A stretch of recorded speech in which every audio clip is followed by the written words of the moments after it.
অন্যদিকে আবারও দার্জিলিংয়ের দিকে নজর রাখবো। জলের তলায় সিংতাম চা বাগানের যে সিমেন্ট ব্রিজ রয়েছে তা একেবারে বালুয়াবাস এলাকার ব্রিজটি এলাকাবাসীর উদ্যোগে নির্মিত হয়েছিল 1 মাস আগেই। তবে এই ব্রিজটি এই মুহূর্তে জলের তলায় রয়েছে। যদিও যেটা জানা যাচ্ছে যে এই ব্রিজ এখনো পর্যন্ত যে জলের তলায় রয়েছে, তবে কোনো ক্ষয়ক্ষতি হয়নি এই ব্রিজের। আপনাদের উল্লেখযোগ্য যে এই ব্রিজটি স্থানীয় মানুষেরা নির্মাণ করেছিল এবং তারা সাহায্য করেছিল এবং 1 মাস আগে এই ব্রিজটি বানানো হয়েছিল।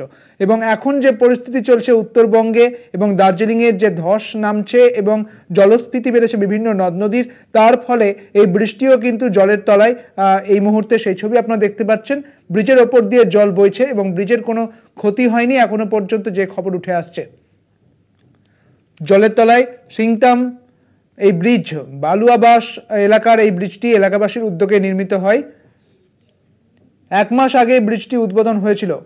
এই উদ্বোধনের পরে এই ব্রিজটি এখন যা পরিস্থিতি দেখতে পাচ্ছেন উত্তরবঙ্গের ক্ষেত্রে, এবং অন্যদিকে দেখতে পাচ্ছেন যে ছবি, সেই ছবি একেবারে বলে দিচ্ছে যে বৃষ্টি জলের তলায়। চলাচল বন্ধ রয়েছে, পারাপার বন্ধ রয়েছে, তবে জলের তলায় থাকা বৃষ্টি এখনো পর্যন্ত কোনো ক্ষতি হয়নি বলে জানা যাচ্ছে। আমাদের সঙ্গে রয়েছেন আমাদের প্রতিনিধি বিনয় শঙ্কর। বিনয়, এই মুহূর্তে যে ছবি উঠে আসছে তা একেবারেই ভয়াবহ এবং 1 মাস আগে তৈরি হওয়া যে ব্রিজ তা একেবারেই জলের তলায়। কি জানতে পারছো? রাতভর যে বৃষ্টি হয়েছে সে কারণে সিংতামের ব্রিজ একদম পুরোপুরি জলমগ্ন হয়ে গেছে।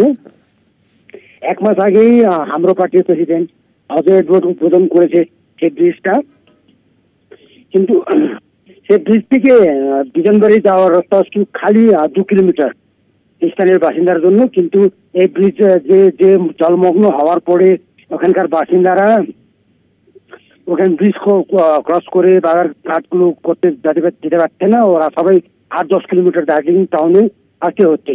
আর সব মিলিয়ে দার্জিলিং টাউন এরিয়াতে মোটামুটি প্রায় জায়গাতে ধস নেমেছে।